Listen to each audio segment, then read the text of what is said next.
હવે અહીં જો આ બંને સર્કલ છે ને એ ત્રિજ્યા સરખી છે, એટલે અહીં આ સર્કલ છે એનો 2πr હોય અને આને જો આપણે આમ રોટેશન કરાવીએ બરાબર, તો એ કેટલું અંતર કાપે, કેટલા રોટેશન કરે એ જાણવું છે આપણે.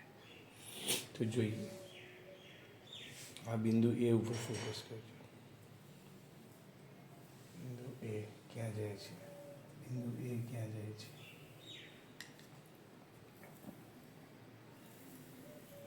અડધું રોટેશન પૂરું, બિંદુ એનું અડધું રોટેશન પૂરું.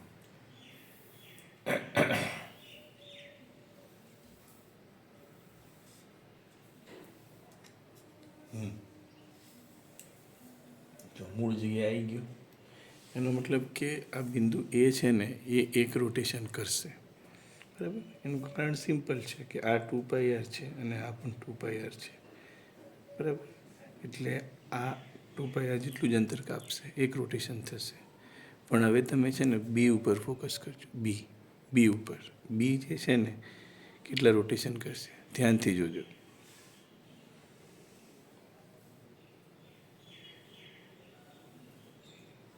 બી નીચે આવી ગયું, ફરીથી રિપીટ કરો છો ઊંધું.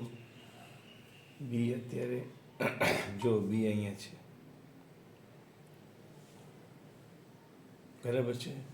બી આમ ફરીને અહીંયા આવશે, અહીંયા આવશે ને અહીંયા આવશે, જોઈ લેજો.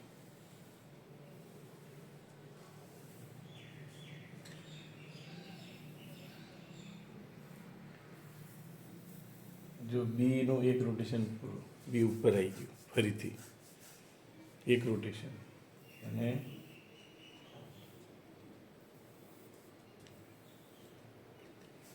આ બી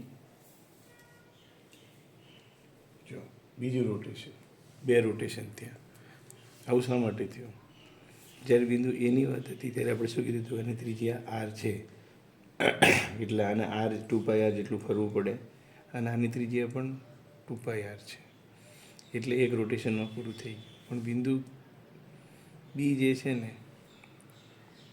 એ ખરેખર કેટલું ફરે છે?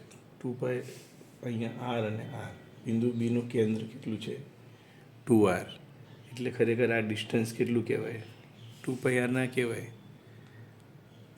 2π × 2r. એટલે આ બી બિંદુનું જે સર્કલ બને છે એ છે 4πr, 2πrનું ડબલ.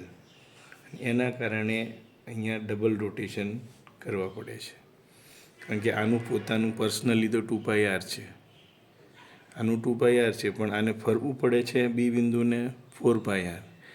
એટલા માટે એના બે રોટેશન થયા.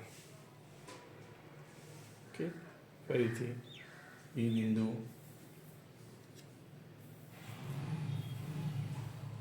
ઉપર આવી એક રોટેશન,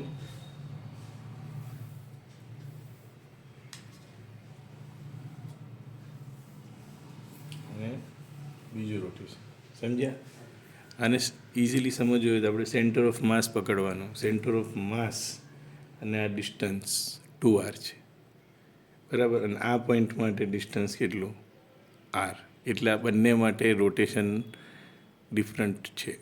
એટલે જ્યારે આવો કોઈ ક્વેશ્ચન પૂછાય કેટલા રોટેશન થાય, ત્યારે એ ક્લિયર હોવું જોઈએ કે કયા બિંદુ માટે રોટેશનની વાત છે.